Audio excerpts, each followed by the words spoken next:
Hello students, एडुविला point के Bihar board के इस क्लास में बिहार बोर्ड क्लास 10 संस्कृत का पाठ 4 संस्कृत साहित्य लेखिका।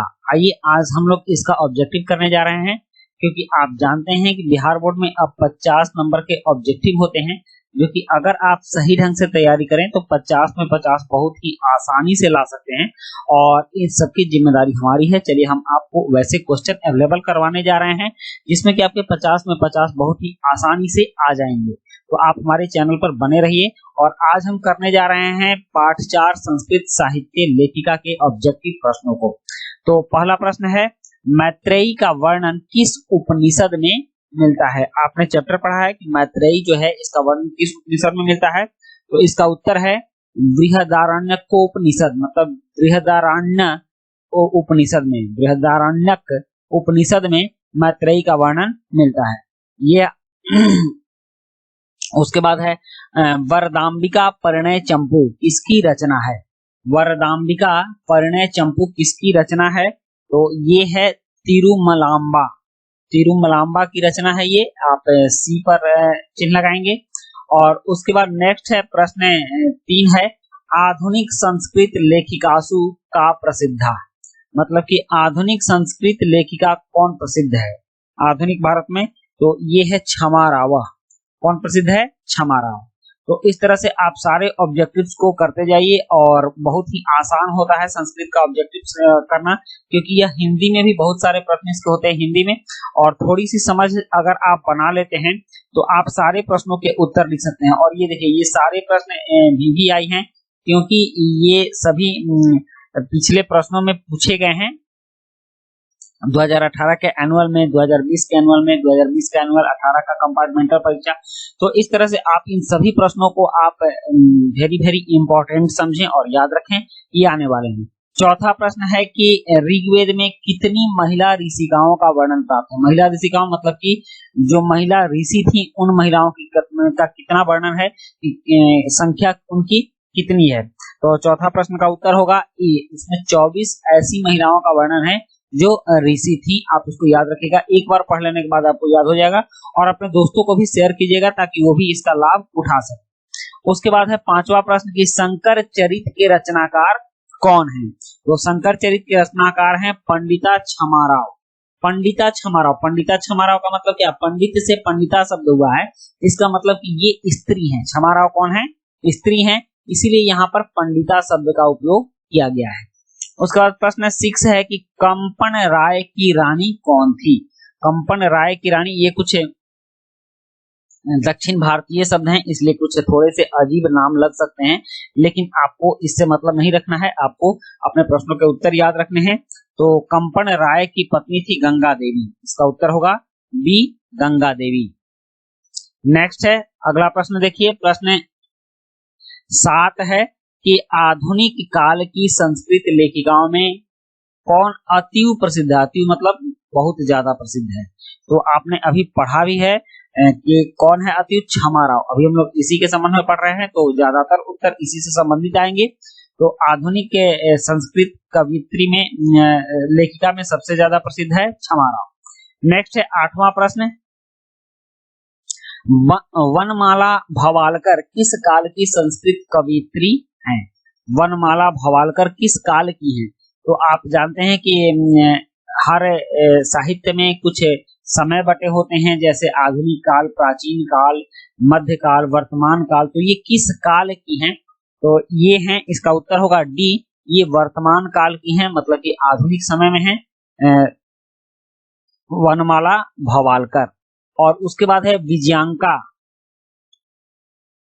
विजयांका का काल किस शतक में माना जाता है? शतक मतलब सदी, किस सदी में माना जाता है? तो इसका उत्तर होगा विजयांका का 8वीं सदी में, 8वीं सदी में इसका काल माना जाता है। और नेक्स्ट प्रश्न है 10th, याज्ञवल्क्य अपनी पत्नी मैत्रेयी को किसकी शिक्षा देते हैं? मतलब याज्ञवल्क्य एक ऋषि हैं और इनकी पत्नी मैत्रेयी जो थी वह भी काफी विद्वान थी, विदुषी थी। तो मैत्रेयी को याज्ञवल्क्य ऋषि ने किसकी शिक्षा दी? तो इसका उत्तर होगा आत्म तत्व, मतलब कि अध्यात्म की शिक्षा दी, आत्म तत्व की शिक्षा याज्ञवल्क्य ऋषि ने अपनी पत्नी को मैत्रेयी को दी। नेक्स्ट है 11 नंबर प्रश्न है कि विजय भट्टारिका किसकी पत्नी थी। विजय भट्टारिका किसकी पत्नी थी? तो विजय भट्टारिका चंद्रादित्य की पत्नी थी। इस चीज को आप लोग याद रखिएगा। और यह 19 के एनुअल में पूछा गया है, इसलिए पूरी संभावना है कि इस बार यह प्रश्न पूछा जाएगा। आप जितने भी प्रीवियस ईयर के क्वेश्चन हैं आप उनको अगर ढंग से पढ़ते हैं तो उसमें से बहुत सारे प्रश्न आपके परीक्षा में पूछे जा सकते हैं। नेक्स्ट 12वां प्रश्न है कि पंडिता क्षमा राव द्वारा रचित सत्याग्रह गीता किसके दर्शन द्वारा प्रभावित है। तो सत्याग्रह गीता है ये महात्मा गांधी द्वारा प्रभावित है और इसका आंसर ए होगा। 13 नंबर है कि गंगा देवी का समय क्या है। गंगा देवी का समय है, इसका उत्तर बी होगा 8वीं सदी। नेक्स्ट है याज्ञवल्क्य की पत्नी कौन थी। तो हमने पहले भी देखा है कि याज्ञवल्क्य की पत्नी मैत्रेयी थी। और 15वां प्रश्न है कि महाभारत में किस लेखिका का उल्लेख मिलता है। तो 15वां का उत्तर क्या होगा? 15वां सुलभा का उल्लेख मिलता है महाभारत में, इसलिए इसका उत्तर सी होगा। आप सी पर चिन्ह लगाएंगे। उसके बाद 16 नंबर प्रश्न है कि वर्तमान काल की संस्कृत लेखिका कौन है। तो वर्तमान काल की संस्कृत लेखिका है मिथिलेश कुमारी मिश्र। मतलब कि इन सब में सबसे आगे की वर्तमान काल की लेखिका हो गई मिथिलेश कुमारी मिश्र। और उसके बाद 17 नंबर प्रश्न है कि याज्ञवल्क्य ने आत्म तत्व की शिक्षा किसको दी थी। तो यह पीछे आपने पढ़ा है, आप देख रहे हैं कि इस तरह से एक ही प्रश्न से जुड़े हुए कितने प्रश्न आ रहे हैं। तो इसका उत्तर ए होगा, याज्ञवल्क्य ने अपनी पत्नी मैत्रेयी को आत्म तत्व की शिक्षा दी थी। नेक्स्ट 18 नंबर प्रश्न है कि सर्व शुक्ला सरस्वती किसने कहा है। सर्व शुक्ला सरस्वती किसने कहा है। तो 18वें प्रश्न का उत्तर होगा डी, यह दंडी ने कहा है। और उसके बाद है 19 नंबर की किसके गीत देवता भी गाते हैं। किसके गीत देवता भी गाते हैं। तो भारतवर्ष के गीत देवता भी गाते हैं। नेक्स्ट प्रश्न देखते हैं, प्रश्न नंबर 20, ग्राम ज्योति का लिखितवती। ग्राम ज्योति का लिखितवती, तो इसका उत्तर होगा क्षमा राव। ग्राम ज्योति किसने लिखा। तो क्षमा राव के द्वारा लिखा गया है। और नेक्स्ट प्रश्न 21 है कि जनकस्य सभायाम शास्त्रार्थ कुशला का। जनक के सभा में कौन शास्त्रार्थ में कुशल थी। तो इसका उत्तर होगा डी, गार्गी। आपने गार्गी संहिता का नाम सुना होगा। गार्गी एक महिला विदुषी थी। और उसके बाद है 22 नंबर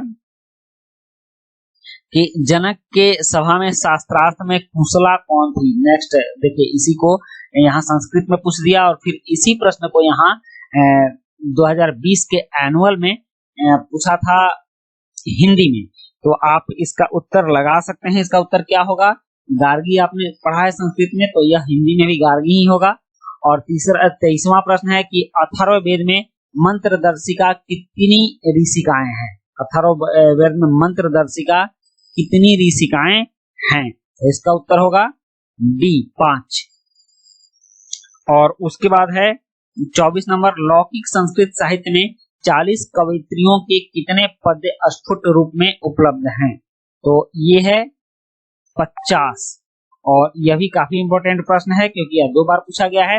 लौकिक संस्कृत साहित्य में 40 कवयित्रियों के कितने पद स्फुट रूप में उपलब्ध हैं। तो इसका उत्तर 50 होगा, मतलब 50 कवयित्री उपलब्ध हैं। और उसका 25वां नंबर है कि साच डैश वर्णा सिद्धति। 25 नंबर का साच डैश वर्णा सिद्धति, तो यहाँ होगा श्याम। साच श्याम वर्णा सिद्धति। और 26 नंबर प्रश्न है कि चंद्रा दिवस रागिम डैश एवं विजयांका इति मन्यते। तो इसका उत्तर होगा 26 का ए, विजय भट्टारिका। और नेक्स्ट है 27। और 27 है कि आधुनिक काले संस्कृत लेखिकासु डैश नामधेया विदुषी अति प्रसिद्ध, बहुत प्रसिद्ध है आधुनिक काल में। तो आप इसका उत्तर जानते हैं। इसका उत्तर होगा डी, क्षमा राव। आधुनिक काल में क्षमा राव लेखिका का नाम काफी प्रसिद्ध है। और उसके बाद है आधुनिक काल की संस्कृत कवित्री कौन है। तो यह भी पंडिता क्षमा राव ही होगा। तो बच्चों ये था चैप्टर 4 संस्कृत का। देखिए, और इस तरह से आपके सारे चैप्टर्स इस चैनल पर आते रहेंगे और आ रहे हैं। हमारे साथ आप बने रहिए। आपके ऑब्जेक्टिव की तैयारी बहुत ही अच्छे ढंग से होने वाली है। तो मिलते हैं हम लोग नेक्स्ट वीडियो में। Thank you.